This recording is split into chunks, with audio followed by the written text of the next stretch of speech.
Coucou, bonjour, j'avais envie de vous présenter le dernier arrivé dans ma carte texte, c'est le Tempest Tarot Deck que j'ai chopé sur le Salon des Arcanes chez Nicolas. J'avais dû voir passer une vidéo et j'ai vraiment craqué sur ce deck. Donc il arrive dans une tuck box. Voilà, donc je vais peut-être lui prendre un pochon, je sais pas trop.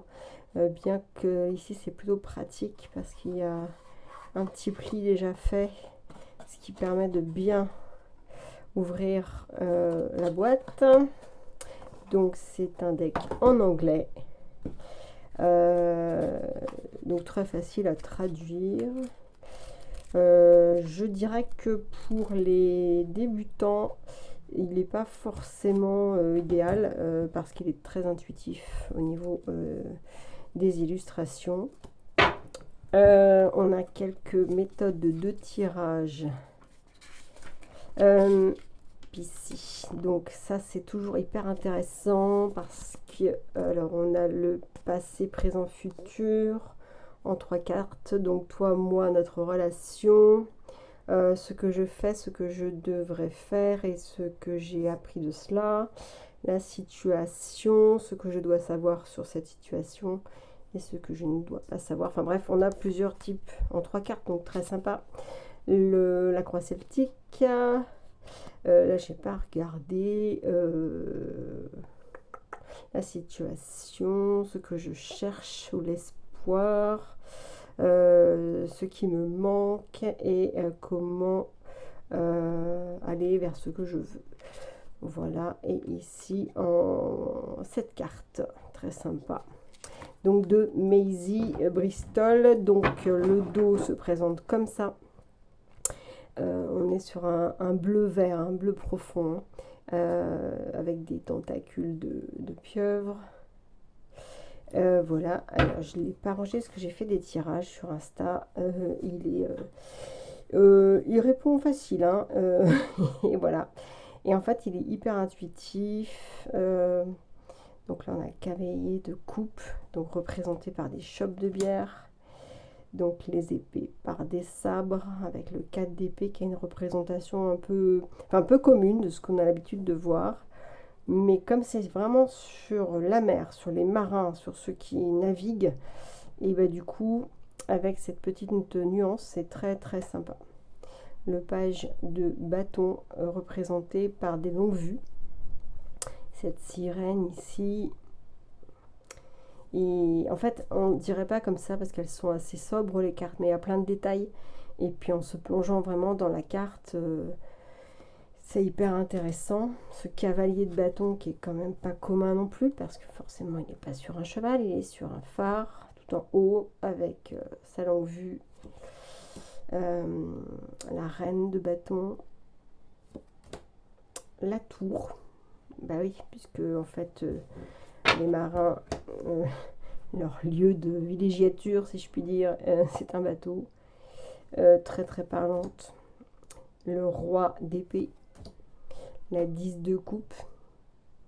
Donc il est basé sur le rider. Mais du coup, voilà, c'est très intéressant avec cette méduse là et tous ces filaments. Le page de coupe. Donc là, à la rigueur, voilà, sirène. Le cavalier de pentacle. Alors, pour le coup, ce sont des pièces, hein, le 6 de pentacle. J'aime bien cette histoire de monnaie d'échange là. Enfin, vraiment, on est dans les ports, quoi. On est dans les monnaies d'échange, dans les échanges, les marchandises, les voyages, la découverte. Voilà, un petit univers Jules Verne, je trouve, très sympa. Le monde, avec cette carte, forcément, le cavalier d'épée,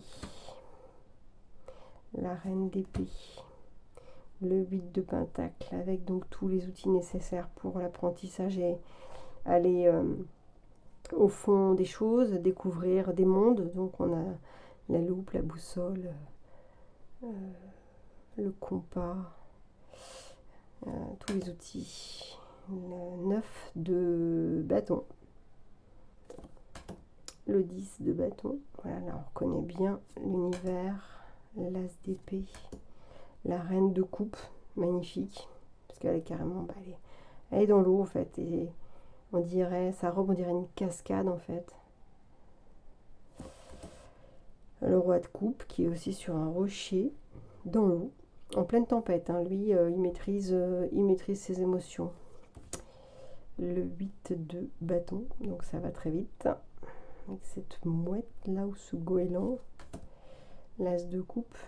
Donc pareil, il y a plein de détails en fait. Sur la chope là on voit un bateau en pleine tempête. Le 2 d'épée, un peu de la piraterie. Le 3 d'épée, alors sobre hein, mais efficace. On devine du coup le sang là qui dégouline des 3 pointes des sabres. Très parlant. L'empereur avec ce pirate là. On n'a pas trop envie de l'embêter, hein, donc on devine qu'il a déjà été chopé un peu des trésors. Le 3 de coupe, camaraderie de bord. Le soleil, avec ce phare dans la nuit qui représente du coup l'espoir de voir les terres. J'adore l'espoir, et puis ça y est, enfin quand on est arrivé, on voit le bout, quoi. C'est chouette. Le hiérophante hein, qui il apprend. Je vais mettre pause parce que j'entends il y a du bricolage à l'extérieur surtout. Donc le hiérophante hein, qui est en plein enseignement, il enseigne, il apprend. Ou alors c'est un élève, parce qu'on a l'impression quand même qu'il lève le nez puis qu'il regarde autre chose. Alors est-ce qu'il regarde les côtes et il en tire un enseignement et du coup il retranscrit sur la carte. Pareil, plein de détails. Hein. Je trouve assez facile de se plonger dedans. Le 4 de bâton. Voilà. Qui représente, pareil, la célébration d'arriver sur les terres. Le 5 de bâton, voilà, petite bataille entre marins. Le 6 de bâton, voilà, on célèbre, on a trouvé un trésor, on célèbre la victoire. Le 7 de pentacle, donc qui représente la patience, hein, on est sur une mer d'huile comme on dit. Donc les voiles sont levées et on attend, on patiente que le vent se lève pour pouvoir repartir. L'as de bâton, le pendu, donc avec ce pic là de Poséidon qui est habituellement représenté à l'envers, donc les pics en haut. Donc très très bien représenté du coup pour ce pendu. Le 7 de bâton,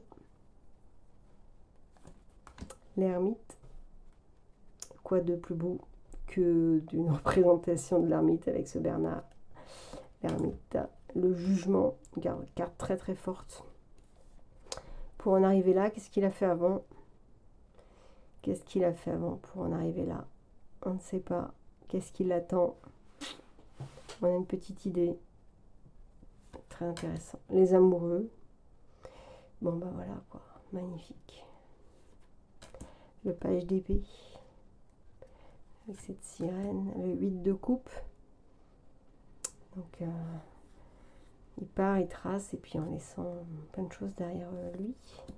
Le 9 de coupe. Ces chopes qui sont pleines. Le 6 de coupe. C'est les enfants qui jouent à se battre à l'épée. Qui représente les souvenirs aussi. Les souvenirs d'enfance. Le 6 d'épée. On part. On quitte cette grotte là immense. La force. Superbement bien trouvé en fait pour l'univers. 2 de coupe. Avec ce mouvement là du contenant qui presque formerait un cœur. Le 10 de pentacle avec dans chaque barque un peu tout, tout ce qui fait un marin, en fait, avec ici, on voit sa femme, l'encre, la maison, la boussole, le sabre, l'argent. Là, c'est à manger. Là, j'arrive pas bien à voir, mais ça doit être des poulpes. Ah, voilà. Le page de pentacle. La mort. Et oui. Grosse tempête, là. La tempérance. Le diable. La reine de pentacle. Alors, elle est pas en mer. C'est très rigolo. Elle est sur terre. Le 7 d'épée. Donc, avec ce double visage, en fait. C'est un peu sournois. Voilà, mi-pirate, mi-marin. On peut faire les deux. Intéressant. Le 8 d'épée. Voilà. Le magicien. Ouais, désolé, c'est pas rangé. J'ai pas pris le temps de les ranger. Avec tous les outils pour commencer ce voyage, en fait. Le 9 de pentacle. Donc pareil, hein, les pentacles là sont sur terre. Voilà. Comme si c'était l'aboutissement de quelque chose, quoi. Puis lui, il a réussi, hein. Il a de l'argent, des bijoux. Il a festoyé la justice avec cette boussole, en tout cas au milieu, la balance de la justice. Le 2 de pentacle. Donc on retrouve les symbolismes du rider. Le 3 de bâton. Le 2 de bâton. Donc là, les 2 de bâton, on prépare. Et puis ben là, on commence à y aller, quoi. En tout cas, déjà, le plan est fait. Il n'y a plus qu'à. Le 9 d'épée. Avec l'encre là de ce poulpe là. Qui représente la noirceur. Et puis les tentacules. Le 10 d'épée. L'as de pentacle. Le roi de bâton. Donc les bâtons sont mi-terre, mi-haut. Hein. Le fou. Le fou, bah, il va. Hein, il va. Là, on devine les éclairs, la tempête. Et ben, il y va. Et c'est pas ce qu'il attend, mais il y va, il fonce, ce fou. 4 de coupe. Bien représenté aussi, je trouve. Le 5 de coupe. L'étoile. Avec l'espoir de trouver plein de choses. On les a guidés vers les joyaux de la couronne. La grande prêtresse, magnifique. Ses cheveux qui retombent dans l'eau, là, cette lune. Magnifique. L'impératrice. Elle, sa robe, c'est carrément l'eau, quoi. C'est l'eau, c'est voilà, les poissons. Là, on est dans le fond sous-marin. La créatrice. Le 5 d'épée. Il y a un petit peu de bataille quand même, là. Il y a bataille. Il y a bataille et puis... là, il y a un mât qui est touché, d'ailleurs. La 7 de coupe, les illusions. Dans ces shops, là. Excellent. Je le trouve, mais vraiment bien fait, mais bien ficelé. 4 de pentacle, bah oui, hein, ce pirate, il va certainement pas laisser personne ouvrir son coffre. La 5 de pentacle, voilà, c'est voilà. La misère, il n'y a plus de bateau, donc s'il n'y a plus de bateau, on peut plus y aller, quoi. On peut plus partir en mer. Le roi de pentacle, donc sur terre, et pour le coup, les couleurs aussi.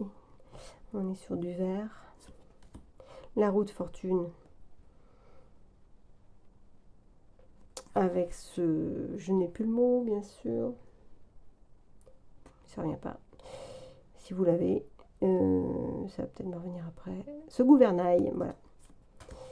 Le chariot avec ses hippocampes. Et alors, bah, je ne sais pas si on voit bien, mais ils ne sont pas tout à fait la même couleur. Donc j'aime bien.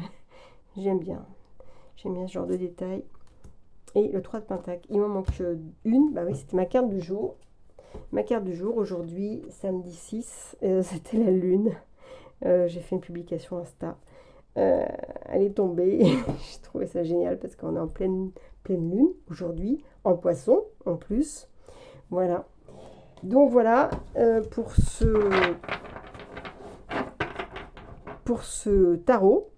Et alors, d'emblée, j'ai pensé qu'il pouvait très bien aller avec l'oracle de l'océan mythique de Minimaki aux éditions Good Mood Dealer. Alors en fait, il arrive dans une petite pochette en coton avec une petite corde. Non, vraiment là, on est dans l'univers marin. Et alors celui-ci, c'est pareil, hein, ils sondent les profondeurs. Alors on a un magnifique guidebook, très beau, dans des tons foncés, bleus. Là, magnifique, magnifique. Mais puis, il est d'une richesse. Bon, déjà, les illustrations sont en couleur. On a une histoire. On a l'aspect mythologique. Un message. Et puis, une petite phrase, une petite citation. Donc là, c'est Pline-l'Ancien, naturaliste, écrivain et des mots-clés. Donc, il y en a vraiment de quoi travailler. Et alors, il est... Là, on est chez... on est vraiment dans l'univers de Jules Verne. Et donc, déjà, regardez-moi ces dos. Voilà. Fallait quand même le faire. Et puis, ben, franchement... donc, moi, ce matin, pour vous donner, du coup, les deux cartes qui sont sorties. Les deux cartes qui sont sorties, c'est la lune et la sirène. Donc la sirène qui nous parle aussi de nos émotions, qui nous parle aussi de cette séduction, du chant des sirènes. Hop. Et vous allez voir comment il est, comment ça matche super bien.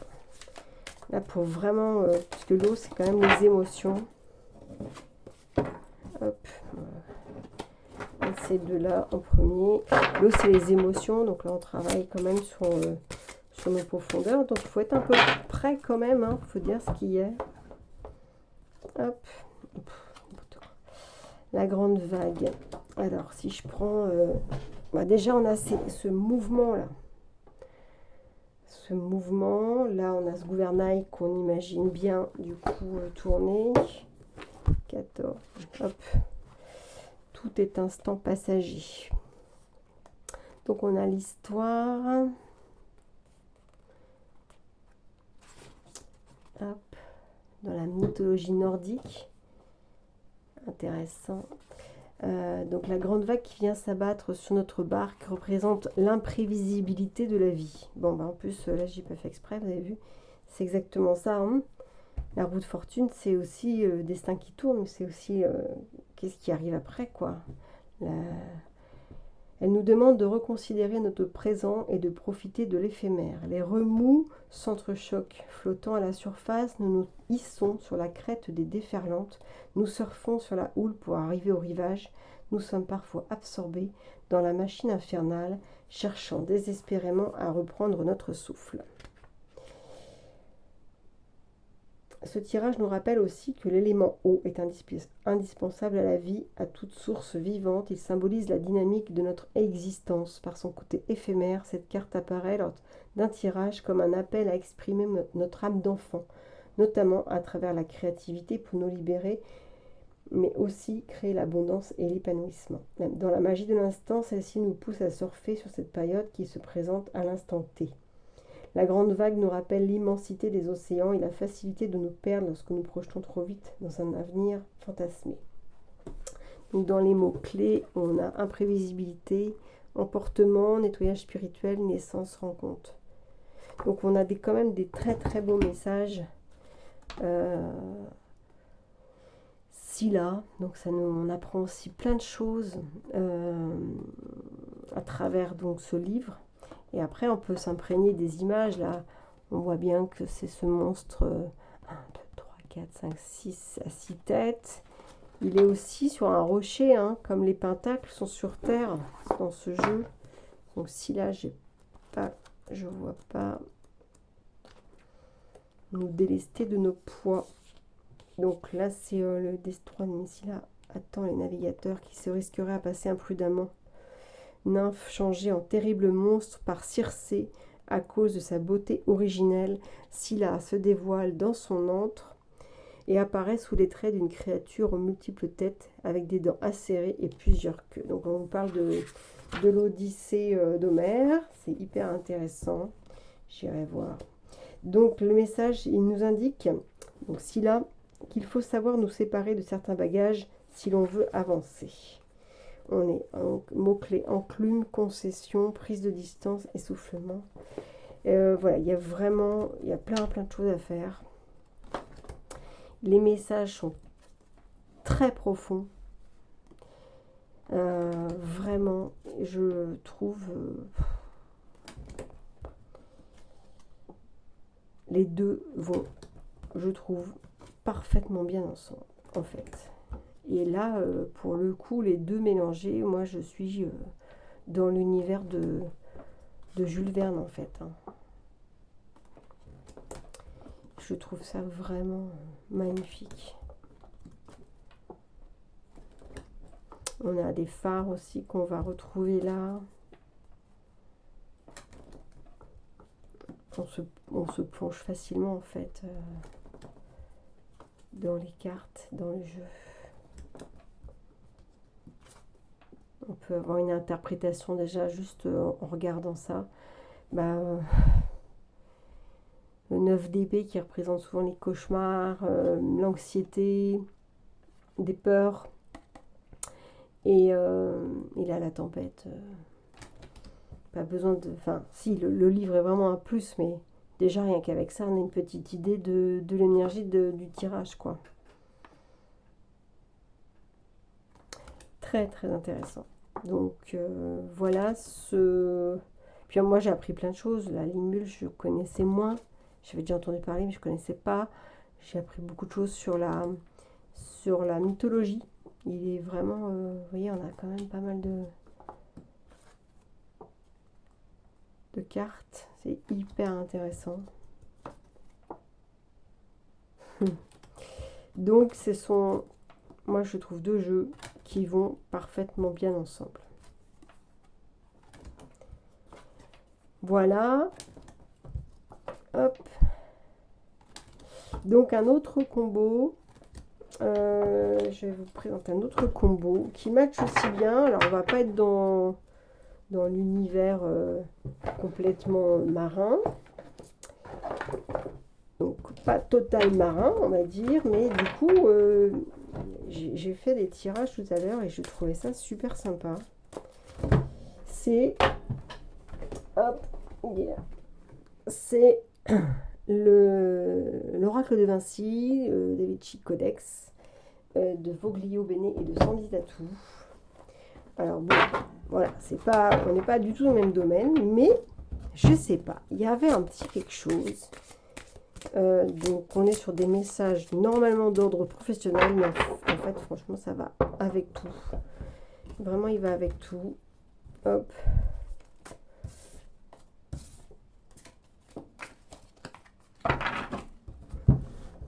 Hop, je vais juste une petite coupe pour voir. Je sais pas, il y avait un petit quelque chose dans ce côté ancien là. Il y avait sur certaines illustrations les mots-clés allaient bien. Le 8 d'épée, là, c'est cette sensation d'être pieds et poings liés. Et là, on nous dit détends-toi, quoi, apaise-toi, il n'y a pas lieu. Il y a des messages assez sympathiques, en fait. Voilà. J'aime bien, voilà, découverte, invention, trouvaille. La position aussi de cette croix, la position de cet homme de... Je vais pas retrouver le nom, mais... Il y a un petit quelque chose. Voilà, il y a un petit quelque chose. Quand on va aussi sur la carte, là, c'est une illustration de la scène. Hein, c'est une illustration biblique où il y a le pain, etc. Et là, cette 9 de pentacle. Voilà, il y a, je sais pas, il y a un petit quelque chose. On va faire comme ça, au cas où.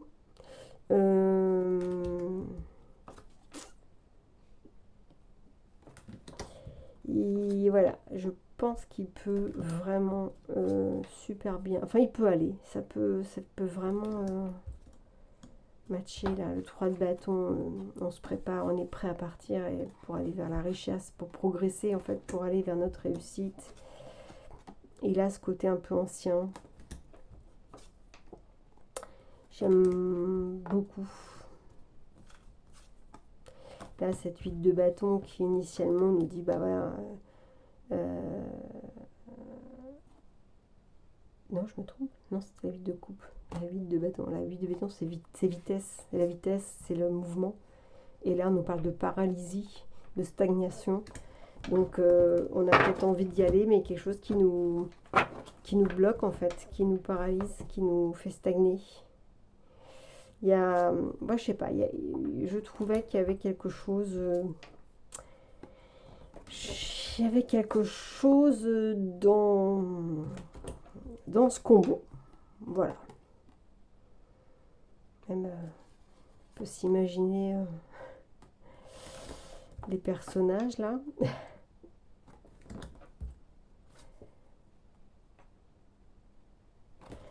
Voilà, il y avait un petit quelque chose de côté ancien qui me plaisait bien, en fait. Voilà. Là, la tour qui détruit tout, qui déconstruit avec maladie, stress, burn-out. Donc voilà, c'était un combo qui me plaisait bien, qui m'a quand même parlé. Et un autre dans un tout autre genre. Mais là, c'est plus les illustrations qui peuvent bien parler. C'est l'oracle de la triade de Dominique Duplat. Grange édition. Alors, je vais ranger ça. En fait, c'est plus les illustrations, du coup. Je trouvais qu'elles étaient sympas. Hop. Alors, ce tour blanc, là, déjà. Avec vraiment une autre signification, hein, bien sûr. Pardon, j'ai fait tout bouger. Qui amène une autre perspective au tirage, je trouve. Après, il y a tous les mouvements aussi sur les cartes. C'est hyper intéressant. Si on va vraiment...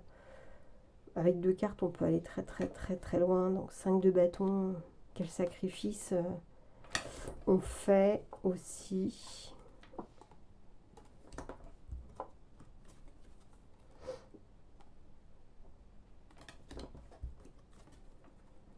Je sais pas, il y avait un truc avec As de baston et foudre.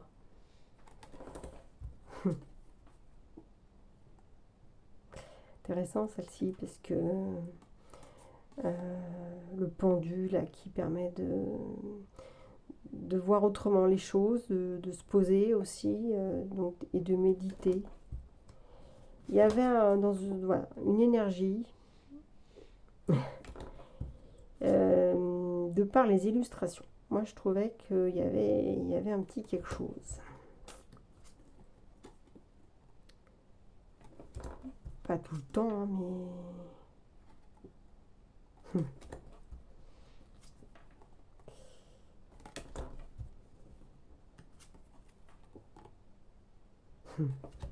L'alpha et l'oméga. Et l'oracle de la triade, je trouve, il est un peu cash et un peu dur des fois.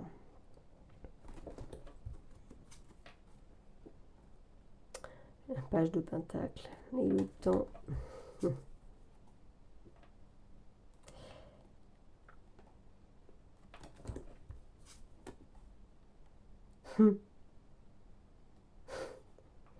Fallait que l'élément eau tombe avec les coupes, c'est rigolo.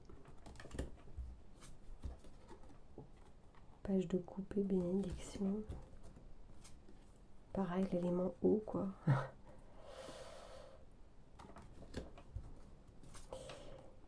Dites-moi ce que vous en pensez, si vous trouvez que ça match. Parce que la triade, il est un peu particulier ce jeu, mais voilà, ça c'est rigolo aussi, parce que du coup, le 5 de Pentacle amène à la carte de la mort quelque chose déjà un peu...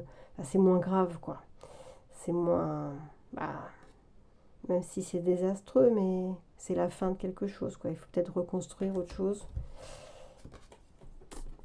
4 de coupe. Et la naissance. Le 5 de coupe.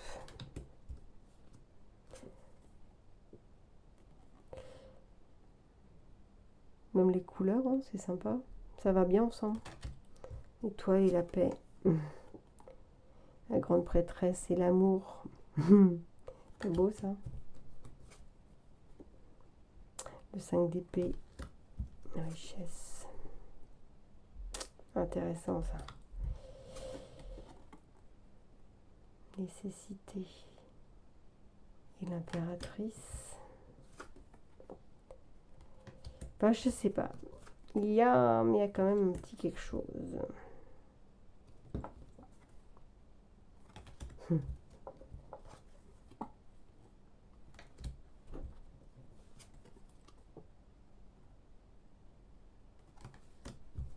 Bon, voilà, c'était ma petite... non mais génial ça. C'était ma petite découverte du jour. Alors, je ne sais plus... bon, elle a la reine de coupe, la reine d'épée, on n'a pas de doute, elle. Hein. Jamais de doute, elle. Elle ne doute pas. Elle voit clair. 8 de pentacle, élévation. Bah, j'aimais bien. J'aimais bien ce combo aussi. J'aimais bien ce combo. Oh, mais génial. Si vous avez vu, j'ai mélangé. Hein. C'est intéressant de travailler suivant la question qu'on l'on a posée. Donc si ça tombe, puisque ça c'est quand même une idée. 38, qu'est-ce qui est dit sur la triade? Alors j'ai 38. L'arme c'est plutôt la trahison, non? Querelle, dispute, divorce, procès, justice, autorité, militaire, combat et crime. Comme mot-clé. En fonction de la question qu'on a posée, ça peut être sympa. La reine de coupe qui est dans le pardon. Mais oui, bien sûr. Eh ben, c'est une belle surprise. Vraiment, c'est pareil, c'est intéressant, ce 7 de bâton. Il se défend contre... il est sûr de son truc, il a vu quelque chose, les autres s'imaginent que moi j'ai vu autre chose, ou c'est moi qui l'ai vu en premier. Ils sont tous frères hein, sur ce bateau, de toute façon. Enfin bon, intéressant. Très, très intéressant. Ça aussi. Bon, ben voilà, c'était... C'était donc la présentation. On va rester donc sur le jeu initial du Tempest Tarot Deck de Maisie Bristol, qui est vraiment une belle découverte. Donc j'ai pas précisé au niveau des tranches, c'est neutre. Voilà, j'ai pas montré, mais c'est juste magnifique quand on fait comme ça. Voilà. Donc belle découverte, vraiment, je l'ai vu passer, je ne sais plus où, comment, pourquoi. Il n'était pas du tout sur ma wishlist, je ne le connaissais pas. Mais ça a été... je l'ai vu, je sais pas, si j'étais... on n'est pas forcément dans la saison, enfin... Bref, en tout cas, gros coup de cœur. Et en plus, il répond magnifiquement bien. Voilà, c'était la petite vidéo de présentation de Tempest Tarot Deck, pardon. Et je vais souvent l'associer avec celui-là parce que les deux se répondent très très bien. J'ai fait une publication Insta d'ailleurs là-dessus. Voilà, merci de m'avoir regardé et puis je vous dis à très bientôt.